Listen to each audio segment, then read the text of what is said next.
Hello everyone. In this video, we're going to talk about how to find all of the values at which a power series converges. The process that we're going to use is probably best demonstrated through an example. Consider the sum from n equals 0 to infinity of x minus 1 to the n over 3 to the n times n minus 1 cubed. For which values of x does this series converge? From what we saw in the previous video, this series converges for x equals 1. But are there any other values? The way we're always going to start these problems is by using the ratio test.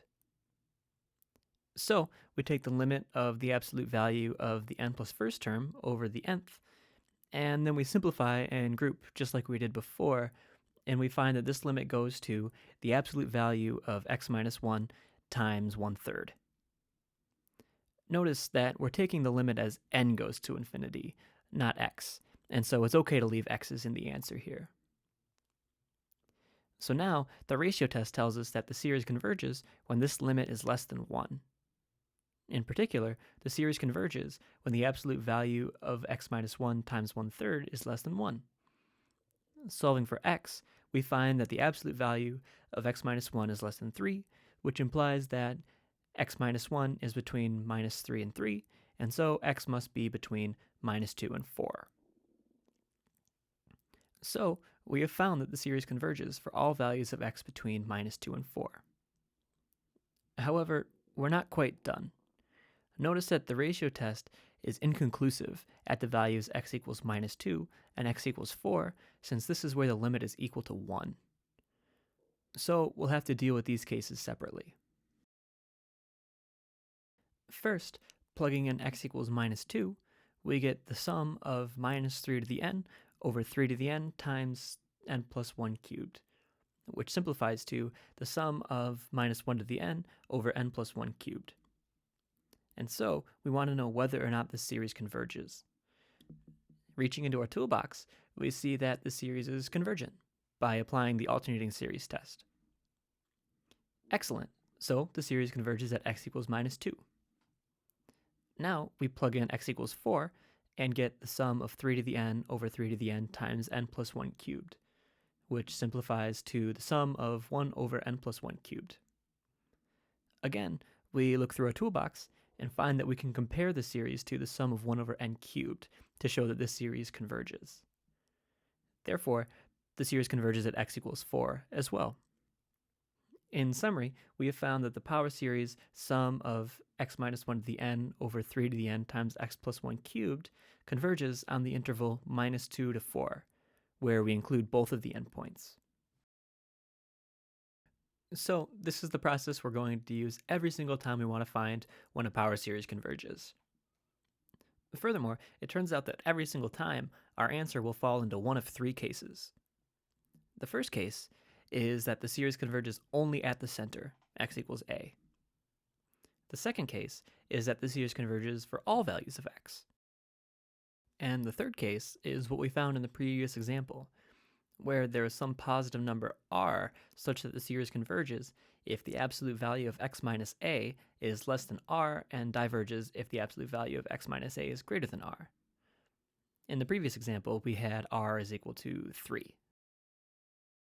Really quick, before I move on, I just want to note that the absolute value of x minus a being less than r is exactly the interval of radius r centered at a.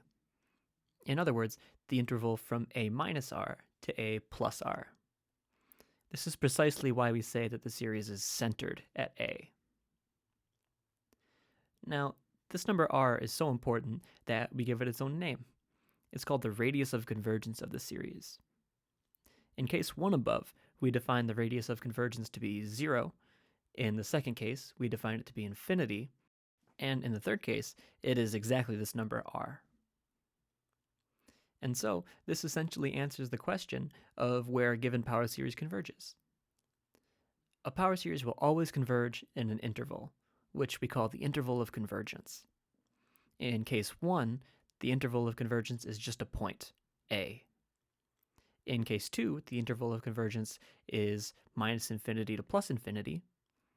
And in the third case, it will be an interval of radius r centered at a. that is, the interval from a minus r to a plus r. However, there are 4 different possibilities for this interval depending on whether or not the endpoints are included. For the remainder of this lecture, let's talk about an example of each of these cases. First, consider the sum of n factorial times x to the n. Just like before, we start by applying the ratio test. We take the limit of the n plus first term over the nth term, and we can cancel the x's and the factorials to get the limit of the absolute value of n plus 1 times x. Now, notice that this limit almost always goes off to infinity, with the only exception being when x is equal to 0, in which case the limit also goes to 0. Therefore, by the ratio test, this series only converges at x equals 0, and so the radius of convergence is 0, and the interval of convergence is just the point 0. This is an example of the first case that we discussed in the previous theorem. Next, let's talk about the sum from n equals 0 to infinity of x to the n over n factorial. We apply the ratio test and simplify to get the limit of the absolute value of x times 1 over n plus 1.